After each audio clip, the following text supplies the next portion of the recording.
Minas Gerais, graduada em Pedagogia, doutora em Educação, e atuo na minha cidade como docente na pós-graduação e inspetora escolar. Tá? E hoje nós vamos compactuar a seguinte dinâmica.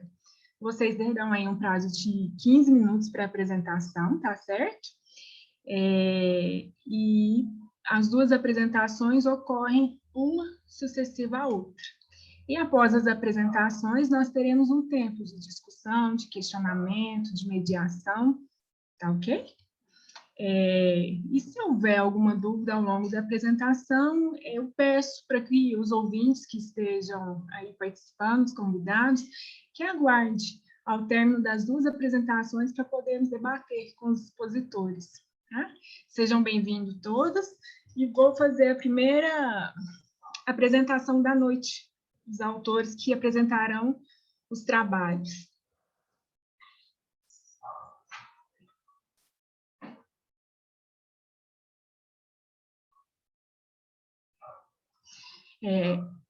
O primeiro título a ser apresentado hoje, o primeiro trabalho, é a extensão, projetos e avaliação.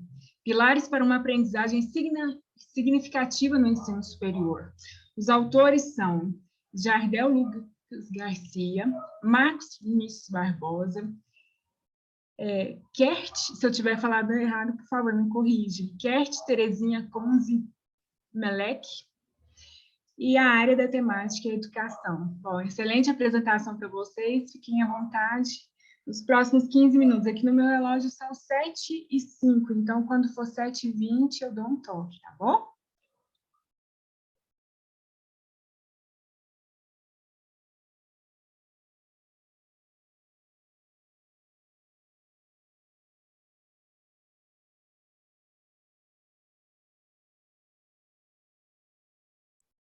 Consegue me ouvir?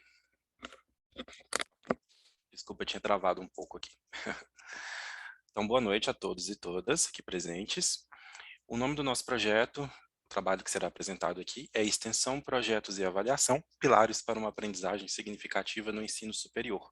Meu nome é Jardel Lucas Garcia, sou o apresentador deste trabalho, e os coautores são Marcos Vinícius Barbosa e Kert Terezinha Conze Melec, todos nós docentes da Faculdade CMB, que tem sede em Porto Alegre e também uma filial em Sete Lagoas, Minas Gerais, onde esse trabalho foi desenvolvido.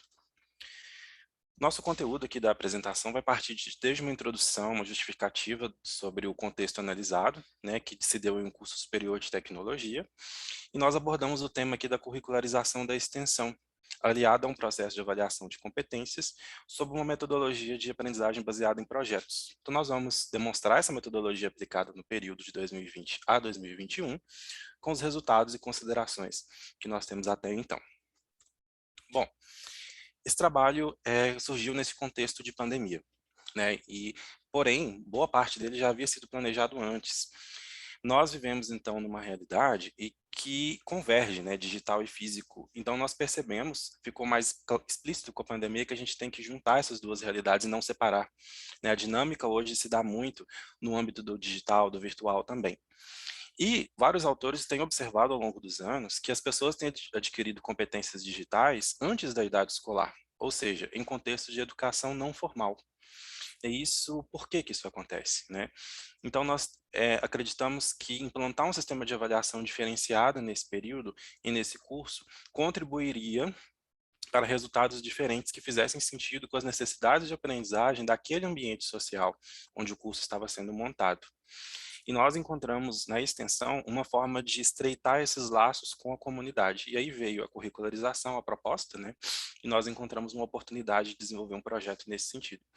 Dessa forma, a gente quer demonstrar com o projeto, né, cujo objetivo é mostrar como a extensão universitária e essa proposta de curricularização fomentou a criação de projetos interdisciplinares.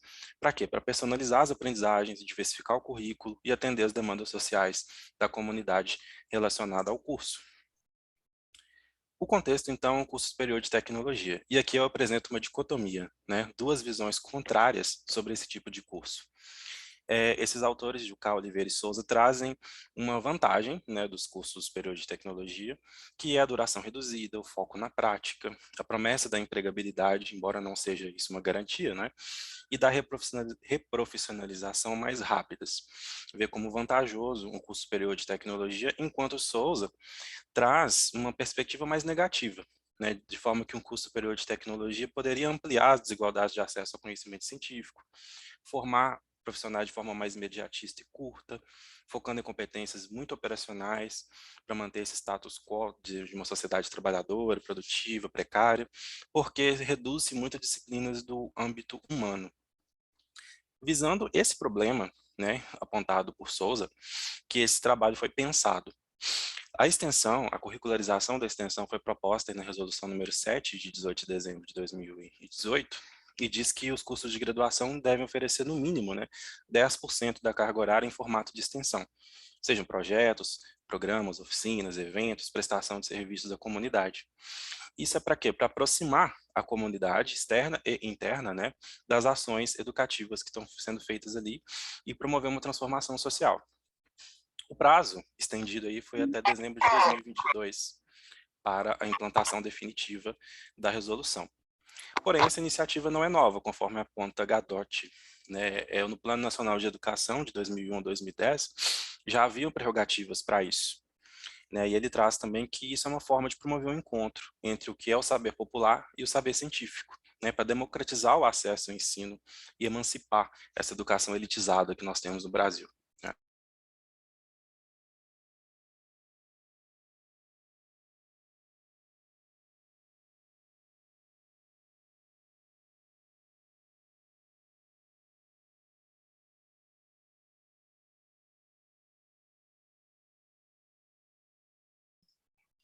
Jardel, consegue me ouvir? A sua apresentação travou.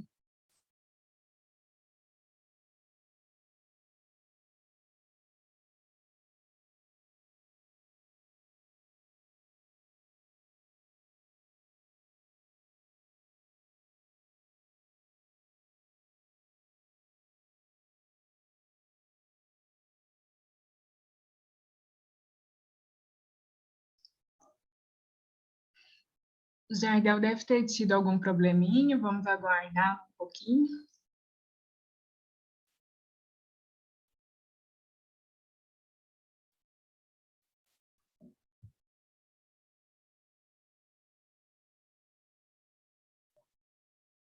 Ele deve ter saído e tentando conectar novamente, né?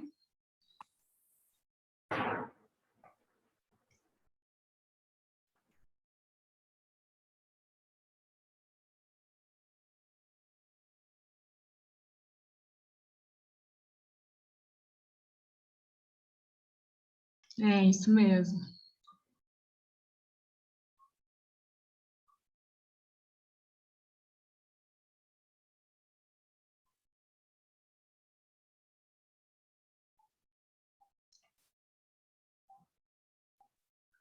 Aqui em Minas tem chovido muito, deve ser isso. A internet oscila, a energia acaba.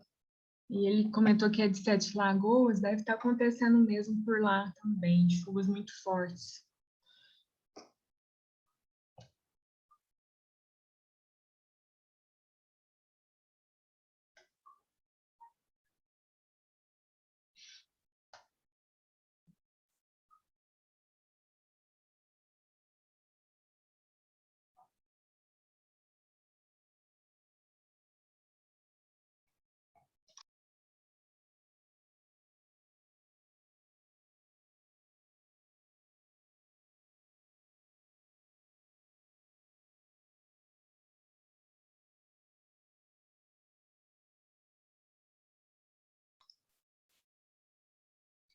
Tem algum colega do Jardel aqui presente? Eu pensei nisso, sim. Vamos então para a segunda apresentação, e na hora que o Jardel conectar, ele aguarda um pouco e para continuar a apresentação dele, pode ser? Vamos ver se o próximo grupo está aqui. O próximo grupo vai discutir ou vai nos apresentar sobre as políticas para o trabalho de cuidado e desenvolvimento social sustentável, Quem compõe esse grupo são os seguintes autores: Laís da Cruz Macena, Edson Couto de Oliveira Júnior, Ana Barreiros de Carvalho, e a área temática é Ciências Sociais.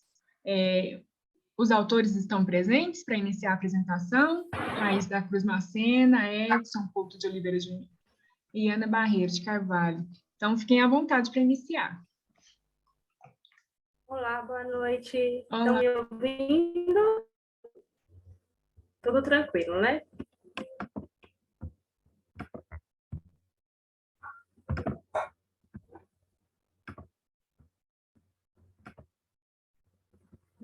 Estão conseguindo ver a apresentação? Tudo ok?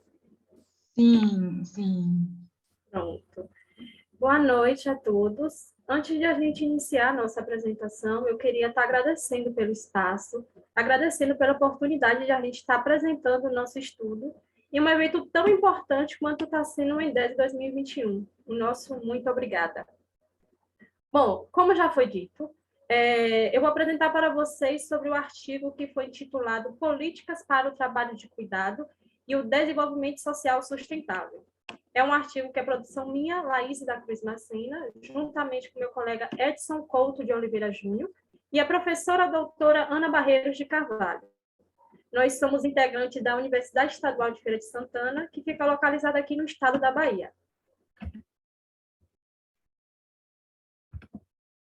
Bom, para a construção do nosso estudo, nós tomamos como base as mudanças na dinâmica social. Dentre essas mudanças, nós destacamos as novas configurações familiares, as mulheres que ocupam cada vez mais funções remuneradas, e o trabalho doméstico e o trabalho de cuidado dos familiares vem sendo compartilhado entre todos os integrantes da família. Destacamos ainda o envelhecimento da população, o aumento do número de divórcios e também da família monoparental. O objetivo geral do nosso estudo é identificar como as políticas para o trabalho de cuidado influenciam o desenvolvimento social sustentável. Acerca dos objetivos específicos, o nosso trabalho ele busca identificar a importância do trabalho de cuidado no contexto brasileiro, refletir sobre as modalidades do trabalho de cuidado e também entender sobre a influência do trabalho de cuidado no desenvolvimento social sustentável. A importância do nosso estudo justifica-se, portanto, pelo fato do cuidado ele ser tradicionalmente considerado como um assunto de mulheres. Como consequência disso, não está sendo dada a resposta a um tema fundamental que repercute cada vez mais em dificuldades de organização do tempo e também do trabalho, basicamente das mulheres, e também no bem-estar de todas as pessoas. É um tema, portanto, que se torna mais complicado em razão do envelhecimento demográfico e da necessidade de se suprir os cuidados decorrentes da participação crescente das mulheres no mercado de trabalho. O nosso artigo ele tem como a seguinte questão norteadora: como as políticas para o trabalho de cuidado influenciam o desenvolvimento social sustentável? Bom, para responder a nossa questão norteadora, nós tomamos como base alguns referenciais teóricos. O primeiro deles é o que traz a definição para a gente de cuidado, ou o que vem a ser o trabalho de cuidado, mais precisamente. O termo care, como é também colocado o termo cuidado na língua inglesa, ele não é facilmente traduzível. Isso por apresentar uma infinidade de significados. Para IRATA 2010, por exemplo, o care ele pode ser resumidamente entendido como tipo de relação social que se dá tendo como objeto outra pessoa.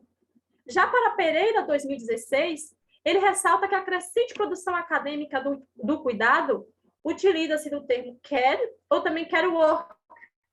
Isso considerando que a multiplicidade de sentidos da palavra dificulta uma tradução exata. Nesse sentido, a gente pode considerar que o cuidado ele tem como abordagem a ideia da solitude, cuidado com o outro, ou mesmo atenção à necessidade do outro.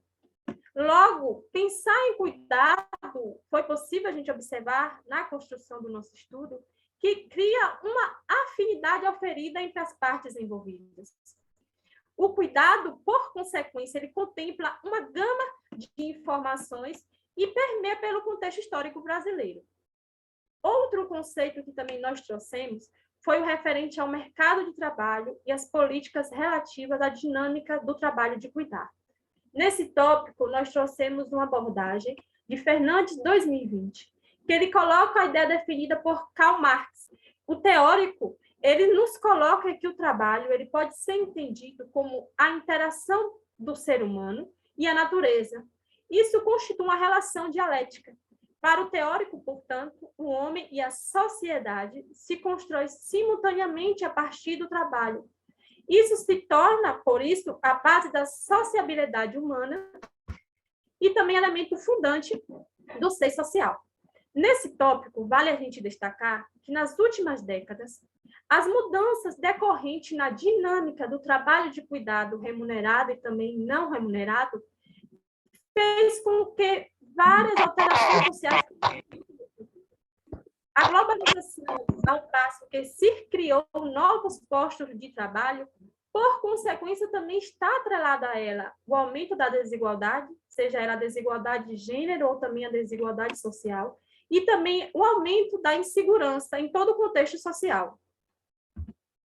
Outro conceito que nós trouxemos no nosso referencial teórico foi referente a oportunidades e desafios das políticas do trabalho de cuidado. Segundo Miranda, Mendes e Silva, 2017, uma população com maiores expectativas de vida e menores taxas de fecundidade, ela tem mudanças na sua estrutura etária, favorecendo, assim, um aumento da população em idade economicamente ativa e reduzindo a razão de dependência demográfica, o que caracteriza o bônus demográfico. A chamada janela de oportunidade é uma situação especial e, ao longo da transição demográfica, requer políticas adequadas para que a demografia possa contribuir para o desenvolvimento econômico e social, do bem-estar da sociedade e do cuidado com o meio ambiente. Nós destacamos aqui que investimentos por meio de políticas públicas sociais e estruturantes proporcionam uma diminuição no impacto das mudanças em todo o contexto da população. Quando se tem políticas de modo a amenizar os impactos que as transformações sociais ocorrem na sociedade, isso pode contribuir para um cenário de desenvolvimento social sustentável. Outro conceito que nós também utilizamos foi o conceito pertencente ao trabalho de cuidado remunerado e o trabalho de cuidado não remunerado. Nós trouxemos uma definição de Guimarães, Hirata e também Sugita, de 2011, que nos traz a respeito da conceituação de cuidador. No Brasil, a conceituação cuidador, ela surgiu de maneira coincidente no mesmo ano da introdução da nova classificação brasileira de ocupações, dando lugar, assim, à abordagem dessa atividade ocupacional, também nas estatísticas da Relação Brasileira de Informações Sociais, a chamada RAIS, a qual trata acerca dos empregos formalmente registrados. Vale a gente destacar que, no Brasil, nós não temos uma legislação específica quanto à atividade de cuidador, quanto às pessoas que desejam ingressar na atividade de cuidado. Como o tempo e o investimento necessário para se tornar um cuidador são relativamente baixos, muitas pessoas optam por ingressar na área de maneira informal. A ideia que nós colocamos como trabalho de cuidado não remunerado. Essa atuação geralmente é feita por pessoas próximas ou mesmo pessoas que estão no seu ciclo de convivência. É o cuidado entre pessoas da família, o cuidado entre conhecidos ou mesmo pessoas que fazem parte do seu convívio domiciliar.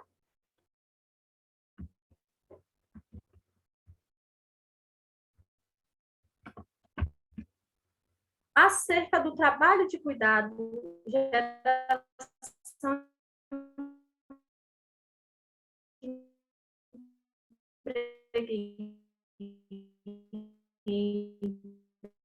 e também desenvolvimento. Laís, consegue me ouvir? O trabalho de cuidado, essas pessoas, crianças. Oi, estou ouvindo. A sua internet estava travando, aí agora voltou normal, ela travou um pouquinho, tá? Então, vou reiniciar esse tópico. Bom, o último tópico do nosso referencial teórico foi acerca do trabalho de cuidado, geração de emprego e renda e também desenvolvimento social sustentável.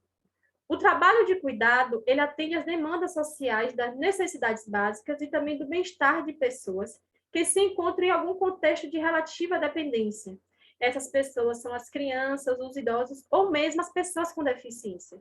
Integralmente envolve trabalhadoras e também trabalhadores inseridos em alguns setores do trabalho doméstico, não necessariamente no setor de cuidado, mas que desempenham atividades de apoio à prestação de serviços de cuidado. A união desses trabalhadores em nível mundial ultrapassa, segundo os dados da OIT, Organização Internacional do Trabalho de 2019, a marca de 380 milhões de pessoas, consolidando-se assim como importante fonte de emprego e renda. Para além de uma redistribuição justa das políticas de cuidado, das políticas voltadas para a atividade de cuidar, nós temos que, nessa conjuntura social, investimento nessas áreas proporciona uma melhora na distribuição de renda, o que, por consequência, vai aumentar o consumo de bens e serviços. Isso leva também ao aumento da arrecadação de impostos e, por consequência, do produto interno bruto do país. A metodologia utilizada no nosso artigo foi uma metodologia qualitativa. Na confecção do nosso trabalho foi utilizado um levantamento exploratório bibliográfico, através de pesquisas em livros, legislações, sites governamentais, artigos acadêmicos oriundos do Google Acadêmico, do Cielo, de periódicos da CAPES e também do portal de pesquisa. Para averiguar tais informações, foi feita uma análise dos conteúdos investigados. Bom, e quais os resultados, então, auferidos a partir da nossa pesquisa? Nós conseguimos destacar e nós tivemos o nosso referencial teórico para reforçar nossa base de estudo, que, segundo Queiroz, 2021, o número de pessoas que demandam serviço de cuidado, ela cresce em todo o mundo. Em 2030, estima-se que esse número chegará à casa de 2,3 bilhões de pessoas.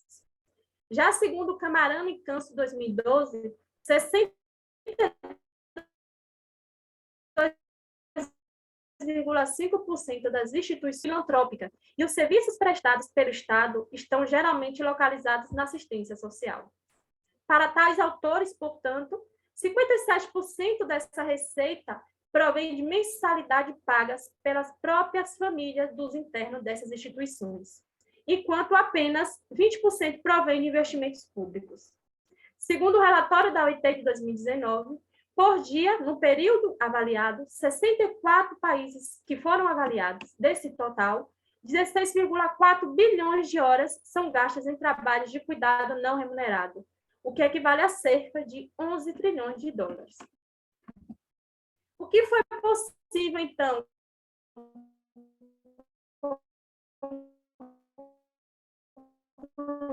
a partir do nosso estudo? O trabalho de cuidado é fundamental, pois os investimentos nessas áreas proporcionam assim, a criação de um cenário ótimo no mercado de trabalho e provocam um círculo virtuoso de crescimento no consumo. Isso devido ao aumento do poder aquisitivo, que impacta diretamente na produção de bens e serviços, no aumento da arrecadação de impostos pelo Estado e também no crescimento do produto interno bruto do país. Isso se traduz no que podemos considerar como cenário de desenvolvimento social sustentável. Concluímos ainda que a necessidade de atuação da esfera pública em políticas de cuidado se constitui como agente de desenvolvimento social sustentável, os chamados objetivos da ODS.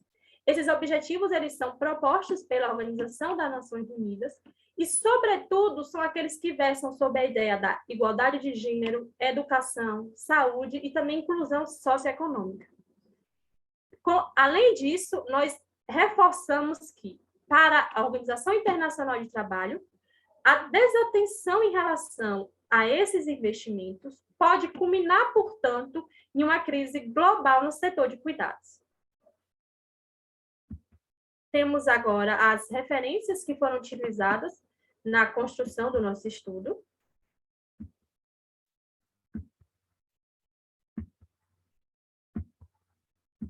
E obrigada.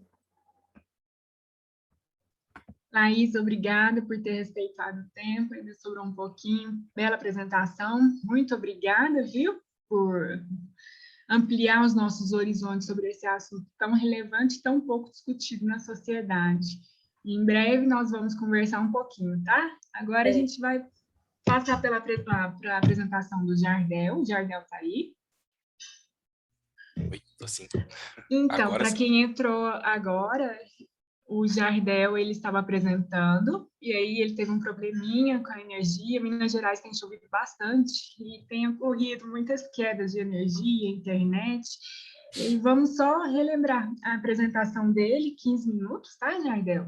O título da apresentação é Extensão, Projetos e Avaliação, Pilares para uma Aprendizagem Significativa no Ensino Superior. Os autores são Jardel, Lucas Garcia, Marcos Vinícius, Kert, Terezinha Gomes Melec, certo? Eles são de Sete Lagoas, Minas Gerais. Isso. Você quer continuar de onde você parou, Jardel? Pode ser, pode ser. Vou retomar aqui de onde eu parei, então. Boa noite novamente, né? A todos e todas. Peço desculpas aí, problemas com energia elétrica. Fica tranquilo.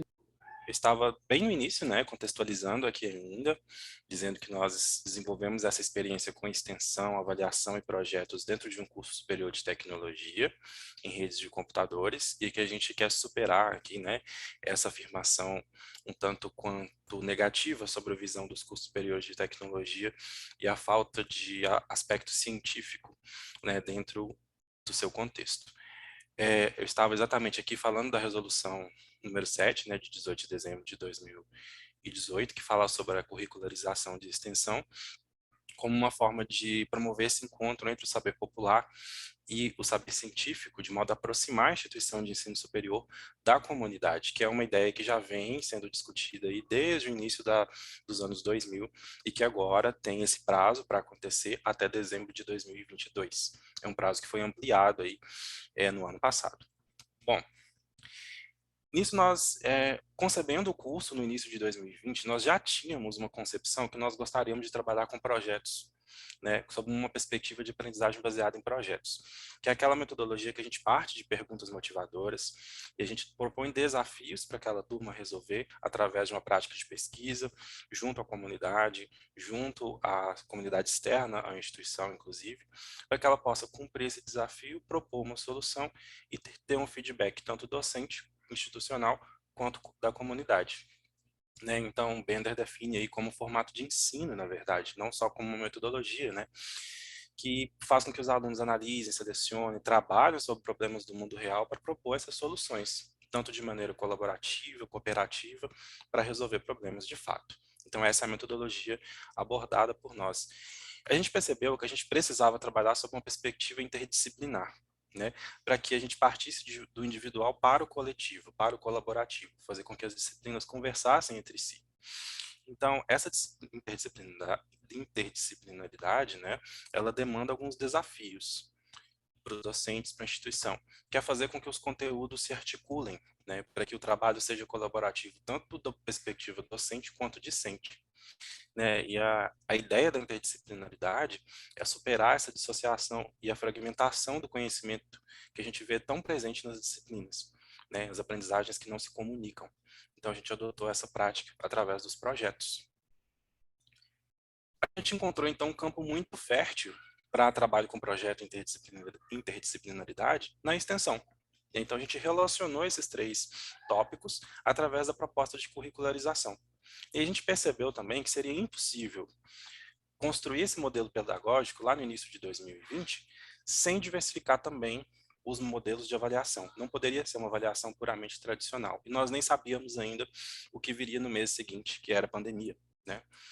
O curso se iniciou em fevereiro e a pandemia em março, então nós estávamos ali bem no início.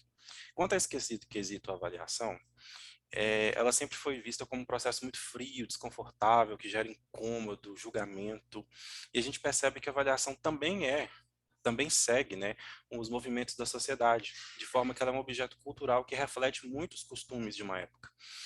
Pensando numa educação tecnicista, a avaliação vai ser tecnicista, né, e pensando numa educação digital, nossa avaliação tem que ter esse caráter digital.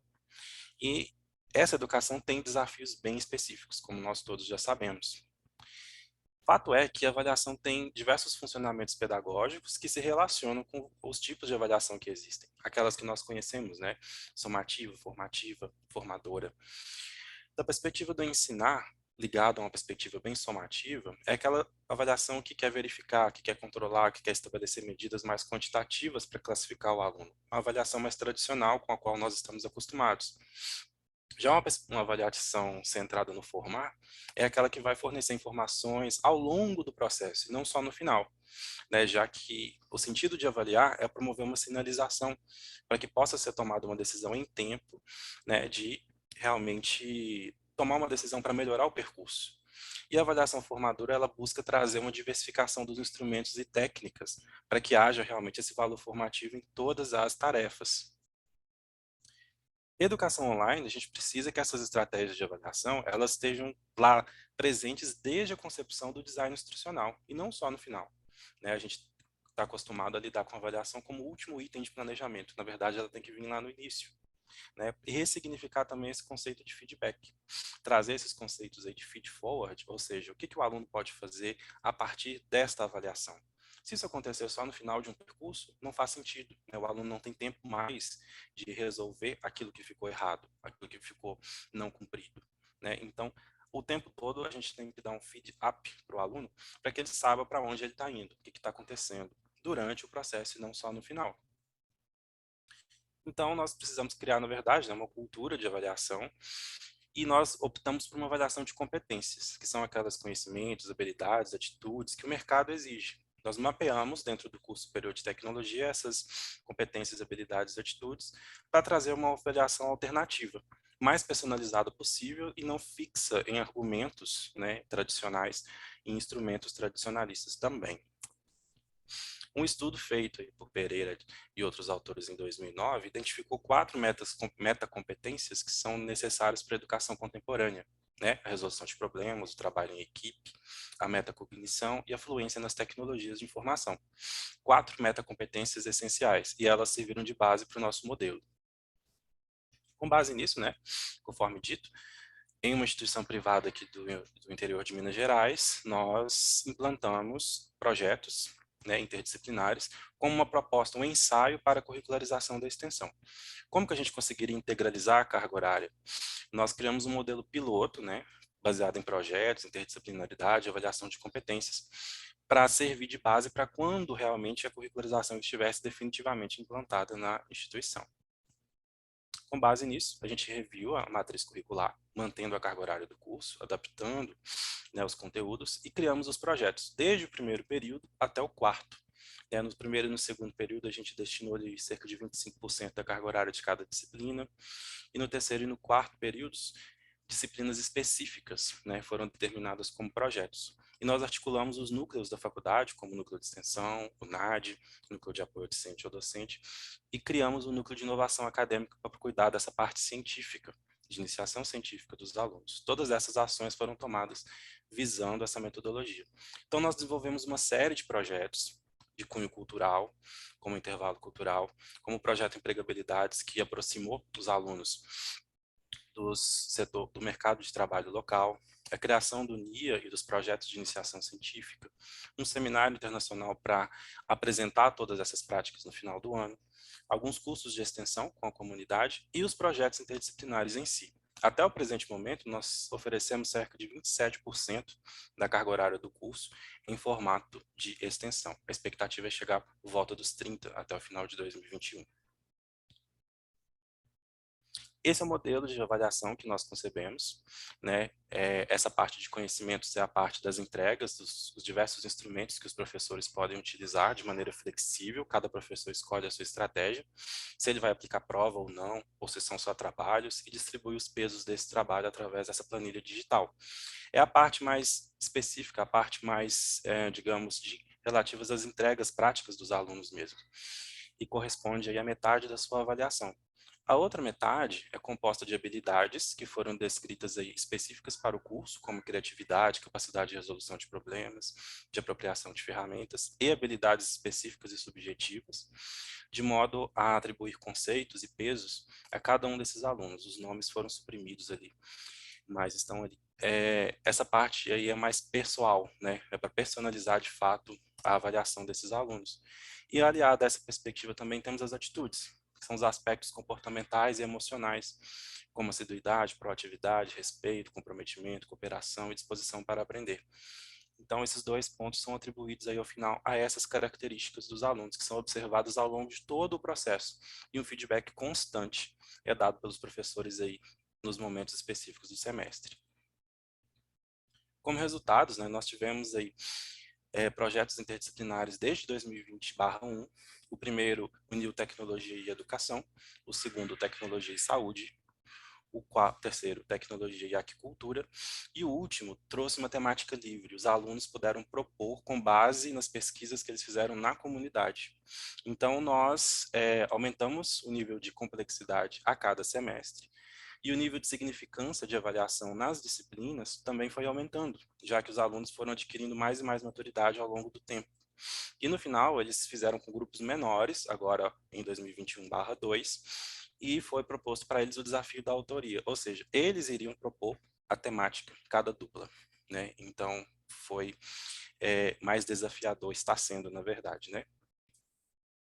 Então, nós tivemos aí, né, uma tabela comparativa, nós tivemos mais itens ao longo do tempo sendo cumpridos, né? Em 2021/2, nós temos toda essa tabela preenchida, sendo que lá no início, em 2020, a gente só entregava um produto e uma apresentação. Agora eles entregam um produto, entregam um texto que vai ser publicado em uma revista da faculdade, a apresentação, um plano de negócio apresentando o produto e a autonomia na escolha do tema, que eles só conseguiram obter, né, essa perspectiva de melhoria contínua agora que chegaram no último período. Então, essa tabela evolutiva demonstra bem a efetividade desse projeto pedagógico que foi implantado lá atrás. Nós aplicamos alguns questionários, né, para saber o ponto de vista dos alunos e professores. Todos eles, alunos, né, consideraram que sim, eles consideram justo ser avaliados quanto a essas competências, da forma como foram, com os feedbacks constantes. E identificaram, por exemplo, como esse aluno aí, que resolver problemas, criatividades, essas competências são muito necessários no mercado de trabalho, né, que eles identificam como positiva a experiência adquirida ao longo, né, do processo formativo. Outros alunos trazem uma perspectiva também interessante, né, que o aluno B, por exemplo, se sentiu fora da sua zona de conforto, buscando outros meios de desenvolver atividades, e identifica que a criatividade é realmente uma competência importante de ser trabalhada na vida profissional. Enquanto outro aluno diz que não importa o meio, né, seja 100% presencial ou remoto, é muito mais justo porque ele tem a possibilidade de demonstrar outras habilidades, além daquilo que normalmente é cobrado em sala de aula. Então, percebe-se que seja presencial físico ou online, dá para aplicar uma metodologia como essa. Os professores também foram... perdão. Mais uma perspectiva de aluno, né? Ele disse que tinha um certo receio quanto aos feedbacks, quanto a essa personalização das aprendizagens, mas que no final viu como bem positivo, porque ele pôde perceber ao longo desse percurso, né, como que era o desenvolvimento pessoal dele. Os professores também foram convidados, né, a responder questionários se eles compreendiam bem se seria difícil ou fácil utilizar essa metodologia de avaliação. A maioria disse que é fácil, né? E se esse sistema seria adequado para outros meios, outras modalidades de educação, e se eles também optariam por ela, se pudessem escolher. As respostas todas foram meio que unânimes, né? Boa parte, todos eles consideraram como sim, uma metodologia desafiadora, porém efetiva. E eles também consideraram que se fosse presencial, optariam também por ela, né, e que mesmo após a quarentena desejam continuar com esse projeto pedagógico. E eles recomendam, sim, o uso dessa tecnologia. Todas as respostas unânimes. Foram 6 docentes, desde o início do curso até agora, que utilizaram, né, essa metodologia. E eles deram alguns depoimentos também, que mostram esse aspecto desafiador. Eles entendem que houve um trabalho, né, que eles tiveram que se acostumar com isso, tiveram que planejar esses momentos de feedback ao longo do semestre, e que a personalização é sim complexa, mas que personalizar não quer dizer individualizar. né? Personalizar quer dizer diversificar os meios de avaliar os alunos. Em resumo, né, eles notaram que é interessante mesmo observar que os alunos sabem que aquele feedback está sendo ali assertivo. Eles percebem que o feedback realmente está ocorrendo e por que que está ocorrendo.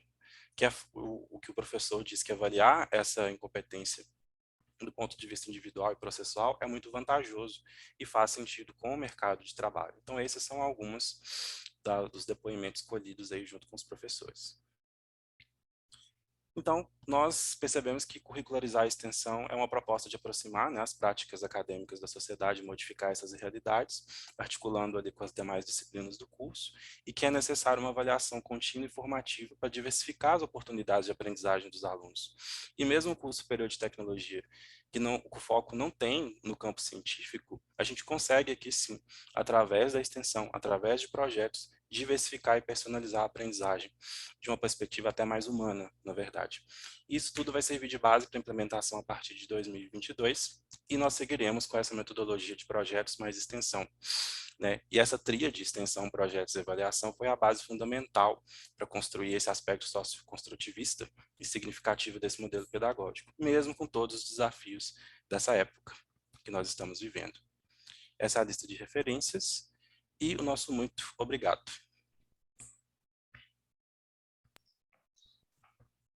Parabéns, Jardel, pela apresentação, excelente apresentação, conteúdo aí, no mínimo, instigante e relevante. Eu fiquei muito curiosa em relação também à sua apresentação e já nós iniciaremos, tá? Rodada de debate, de perguntas. Parabéns pela pesquisa, pelo estudo e pelo pioneirismo. Estenda aí os nossos parabéns também aos outros componentes do grupo, aos outros autores, tá? Nós vamos iniciar, então, o nosso debate, tá? Nós teremos aí um tempo de 10 minutos para questionamento, debate. Então, as pessoas que estão ouvindo, ouviram as apresentações, se quiserem abrir o microfone para começar, fiquem à vontade. E só, por favor, direcione, fale seu nome, a cidade, direcione para quem é a pergunta, tá?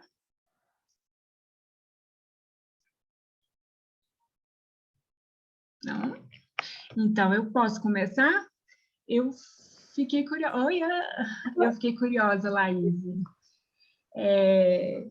Quando você falou sobre o trabalho do cuidador, eu fiquei pensando sobre se em algum momento houve alguma discussão, ou se vocês pensaram qual seria o perfil desse profissional. Porque quando eu penso em cuidador, vem à minha mente o enfermeiro, uma pessoa formada em enfermagem, uma pessoa que tem uma formação de ensino médio, primeiros socorros, enfatizando. Como seria essa formação desse cuidador? Bom, o que você colocou aí foi até um fato bem importante que nós observamos no nosso estudo, que a atividade de cuidado, bem como os técnicos de enfermagem e auxiliares de enfermagem, estão em o que podemos chamar de uma espécie de concorrência. Uma vez que os técnicos de enfermagem, os profissionais de enfermagem, eles têm a regulamentação pelo Estado, e, por consequência, são os profissionais que as instituições de longa permanência para idosos, por exemplo, elas fazem uso desses profissionais, porque são profissionais que podem administrar medicamentos, são profissionais que podem, de certa forma, fazer um cuidado mais específico. Então, quando você coloca qual seria o perfil desse profissional, é um pouco delicado definir qual seria, de certa forma, o cuidador. Porque quando a gente relata a ideia do cuidador, por consequência, nós temos um profissional que ele deveria ser aquele que ele passasse uma ideia de segurança, que ele passasse a ideia de proteção para outra pessoa. Não necessariamente cuidado com o idoso. Poderia ser também... acho que tem um alarme aqui. Desculpa, gente, deixa eu só fechar aqui. Pronto. Não necessariamente seria o cuidado para com o idoso. Poderia ser também o cuidado para crianças, adolescentes. Poderia ser o cuidado de maneira geral. Então, o perfil do cuidador a gente pode colocar que seja um perfil de uma pessoa que acaba criando uma relação oferida de afinidade entre a outra parte envolvida, uma pessoa que cria uma similaridade com a parte envolvida, não necessariamente seja um idoso, como eu falei, um adolescente ou criança, ou mesmo uma pessoa com deficiência. Daí foi o que a gente colocou também da ideia da concorrência com esses profissionais. Porque, como eu disse, a atividade de cuidado, ela não é considerando o tempo mínimo de estudo e considerando o investimento necessário para se ingressar nessa atividade. Então, por ser um tempo curto, por ser um investimento baixo, não existe uma regulamentação profissionais. Por consequência, então, a gente acaba criando essa dificuldade que existe em todo o país quando a gente se volta para o trabalho de cuidado. É porque deu para te responder? Deu sim, e quando você fala que é bem difícil definir isso, e aí levando em conta crianças com deficiência, que às vezes deficiência severa também requer um cuidador, né? Mas seria importante penso eu, essa delimitação do profissional, dessa delimitação acadêmica, até mesmo para a oferta de cursos, quando você fala de impostos, de mercado de trabalho, que é um mercado amplo aí, precisa também começar a pensar, né, nessa oferta de cursos para preparar, aprimorar, especializar esse profissional. Eu achei o seu tema muito relevante e muito original, tá? Estenda meus parabéns a todo o grupo, Laís, seu trabalho ficou muito bom. Tem alguém que gostaria de fazer alguma pergunta? Tem uma pergunta do Itamar, você pode responder? Ele pergunta o seguinte: parabéns, Laís, ao o EFS presente no debate, eu sou mestrando, de lá o Itamar fala, e ele pergunta, Laís, no seu entendimento, o cuidador, ele é uma pessoa que atende de 0 até a velhice? Ele é de Salvador. É a Universidade Estadual de Feira de Santana, é isso? Isso. Sim. Somos colegas. Obrigada, então. viu, Itamar, por sua pergunta. Se alguém mais quiser perguntar, fica à vontade. Pronto, Itamar. Diante de todo o nosso estudo, foi possível observar que sim. Não necessariamente o cuidador é uma pessoa que volta-se para as pessoas que estão em uma idade mais avançada, que estão na velhice, como você coloca. O cuidador, ele atende todas as faixas etárias.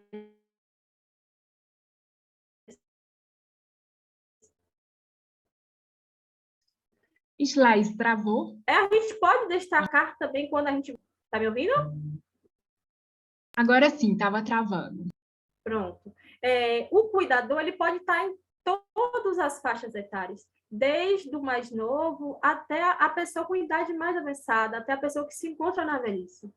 Quando a gente volta um pouco para o tema principal do trabalho, como a gente volta para o tema principal desse evento, que é a educação, a gente tem também um cuidador que ele está voltado para os jovens, para as crianças.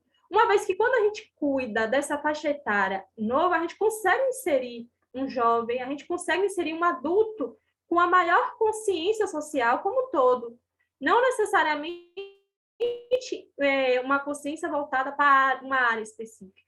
Mas quando a gente cuida do novo, quando a gente cuida desde o zero, como o Itamar coloca, a gente, por consequência, vai inserir um jovem, um adulto com a consciência, com uma abrangência muito grande sobre várias questões sociais.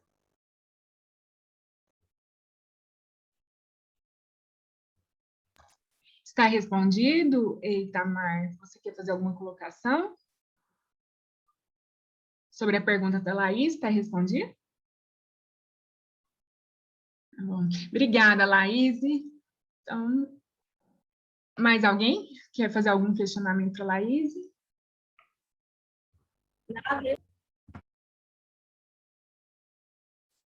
Então, vamos passar, então, o questionamento para o Jardel. Jardel, quem enviou a primeira pergunta para você foi o Itamar, ele está na Universidade Estadual de Feira de Santana, e ele pergunta, no campo da tecnologia, na sua visão, o que falta para mais incremento na área educacional? Entendi. Obrigado, Itamar, pela pergunta aí, pelo elogio logo acima. Tamar e todos presentes, na minha concepção, né, eu sou mestrando em Pedagogia do e-learning na Universidade Aberta, que trata justamente, né, de tecnologia na educação, e falta a gente compreender melhor que a tecnologia ela é um meio, né, e não um fim. E também nós estamos falando aqui de uma perspectiva de ensino superior, que foi o trabalho pelo qual eu iniciei aqui. E nós estamos vivendo um tempo de reforma de ensino médio, mudança de concepções nessa área, mas fala-se muito pouco, né, sobre o principal ponto onde os professores têm dificuldade com tecnologia, que é no ensino fundamental, que é nas primeiras etapas, né, da educação. E a tecnologia quase não está presente nessas etapas, sendo que, conforme eu disse lá no início da apresentação, os alunos já chegam hoje com competências digitais em desenvolvimento na escola, e a escola anula, né, a tecnologia, não por uma deficiência, não por culpa dos professores, porque nem sequer os cursos de licenciatura preparam os professores para isso. Né? Eu venho de uma formação, por exemplo, no campo da licenciatura, em que eu não fui preparado para lidar com tecnologia educacional. Eu não tive uma disciplina sequer no meu curso sobre isso, de licenciatura. Então, são muitas reformas necessárias. Né? Eu penso que muitas iniciativas começam pelo meio do caminho. Né? Por que eu estou reformando o ensino médio se, na verdade, essa reforma tinha que acontecer lá atrás? Né? E isso chega lá no ensino superior também. Os professores têm uma proficiência maior e os alunos também, mas por conta própria, né? Não por iniciativa governamental ou institucional, o que é um problema muito grande. Então, eu penso que toda uma reforma, a formação dos professores tem que passar por uma reforma muito grande, né, nos cursos de licenciatura, não só de licenciatura, né, mas no geral, e que deve se olhar para a educação básica, né, com um olhar mais atento nessa questão de tecnologia, que não dá mais para fugir disso, né? Não dá para passar por uma pandemia dessa e chegar em uma escola, numa sala de aula, igual muitos colegas professores eu observo que tem uma certa aversão ao celular na sala de aula, né? E é claro que a gente tem que ressignificar esse conceito. Então, é entender mesmo o papel que a tecnologia tem e que é indissociável da vida social de hoje, né? Então, precisa realmente dessa mudança de concepção que tem que atingir todos os setores, da educação básica à formação de professores. Deu para responder, Itamar? Ficou entendido?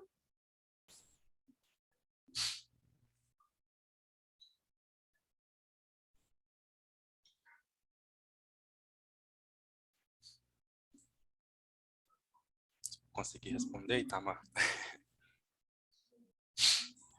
Ah, então tá bom, então. Jardel, obrigada, viu, Itamar, pelas suas Obrigado. perguntas, obrigada pela sua participação, muito obrigada. Eu tenho algumas curiosidades também sobre o seu trabalho, Jardel. Claro. Pelo menos a crença que eu tenho, né? E aí eu não sei se é uma crença verdadeira ou foi equivocada, que o pessoal da área de exatas tem muita resistência quando se trata de avaliação, porque há uma concepção de que a avaliação é para punir e não para formar. Então, eu queria saber se houve alguma resistência, embora o gráfico no final, né, a avaliação foi super positiva em relação ao projeto, mas se houve resistência no princípio para inserir esse projeto de extensão.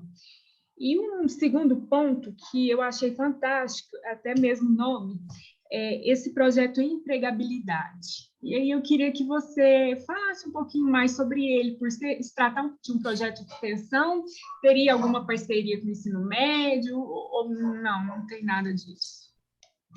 Obrigado pelas perguntas, inclusive.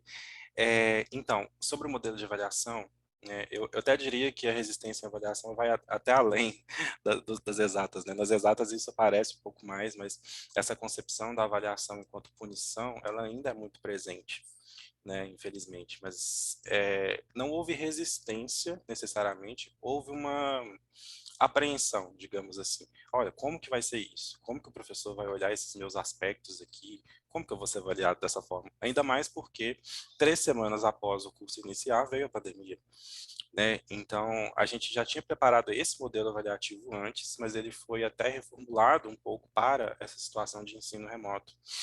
Então, do ponto de vista do professor, houve uma certa ansiedade em como eu vou perceber a individualidade do aluno, a, a personalidade do aluno nisso, né? Então, houve uma certa dificuldade nisso no início para entenderem, até chegar à primeira experiência. né? Depois da primeira experiência, perceberam que não era tão difícil assim. É claro, eu estou falando de um universo muito confortável, que foi apenas uma turma. Né? Foi uma experiência muito bem sucedida, mas atingiu neste momento uma turma do curso superior de tecnologia. Então é um lugar um tanto confortável para poder falar. Então houve primeiro esse receio de como que isso vai ser, mas não houve necessariamente resistência. Depois da primeira vez que os alunos foram avaliados e tiveram um feedback individualizado ao longo do semestre, não no final, né, eles perceberam realmente o que a avaliação é, né, que não é uma atribuição de notas. Para ter uma ideia, os alunos vencem uma etapa do semestre, né, um bimestre, digamos ali assim, eles não perguntam de nota hoje em dia, mas eles não perguntam, assim, professor, que dia que vai sair as notas? Nunca perguntaram isso, porque a gente conseguiu colocar uma cultura neles em que a nota, o quantitativo final que está lá, não é o importante, e sim os feedbacks que são dados ao longo do semestre. De novo, eu digo que isso é confortável por ser ensino superior e por ser somente uma turma, mas é um modelo interessante que vai servir de base para a gente continuar essa implementação em 2022. Então, não houve uma resistência até agora, não. E novos docentes foram chegando e também foram se adaptando muito bem a isso. Sobre a segunda pergunta, né, vamos lá. Sobre a segunda, eu esqueci a segunda pergunta. Desculpe. A segunda Falei. pergunta é sobre o projeto Empregabilidade. Se Isso, teve alguma empregabilidade. parceria com o ensino médio, por ser um projeto de extensão ou não, se ficou no interior da faculdade? O empregabilidades, eu falei muito rápido dele, né? Ele empregabilidades com H ali no meio para formar uma junção com a palavra habilidades, né? Ele foi desenvolvido pelo Núcleo de Apoio ao Discente e ao Docente, em parceria com a Extensão, como uma forma de trazer, né, de buscar dentro do entorno da comunidade, sempre profissionais para, primeiro, vir para dentro da instituição, no formato de uma palestra mensal, né, e discutir com os alunos a respeito do seu nicho de negócio, né? Então a gente captou sempre profissionais de áreas distintas. Teve da área gastronômica, teve da área de tecnologia, teve da área de eventos, teve da área de recursos humanos. A gente teve diversos profissionais, cada mês uma temática, né? E os alunos desenvolviam sempre algo nesse sentido. Por exemplo, teve uma parceria com o ensino médio no mês de outubro de 2020, em que a temática era justamente essa, recursos humanos e acesso ao mercado de trabalho. Então, os alunos, neste mês, eles fizeram uma oficina, né, com uma escola de ensino médio daqui, só que era uma oficina online, então qualquer pessoa conseguiria ter acesso. E a oficina chamava Formei. E agora? Era os alunos do ensino superior conversando com alunos do ensino médio. E eles produziram também um pequeno e-book, um livro digital, chamado também Formei e Agora, com dicas de estudo, dicas de mercado, cursos gratuitos e algumas dicas de currículo, inclusive. Então, neste mês de outubro, a temática foi justamente o ensino médio, principalmente os alunos do terceiro ano. Então, cada mês seguia uma temática. E a gente conseguiu atingir bastante gente, assim, em diversas temáticas mesmo ao longo desses meses. Foi um projeto muito legal e que teve ali quase, acho que 30 horas integralizadas na carga horária.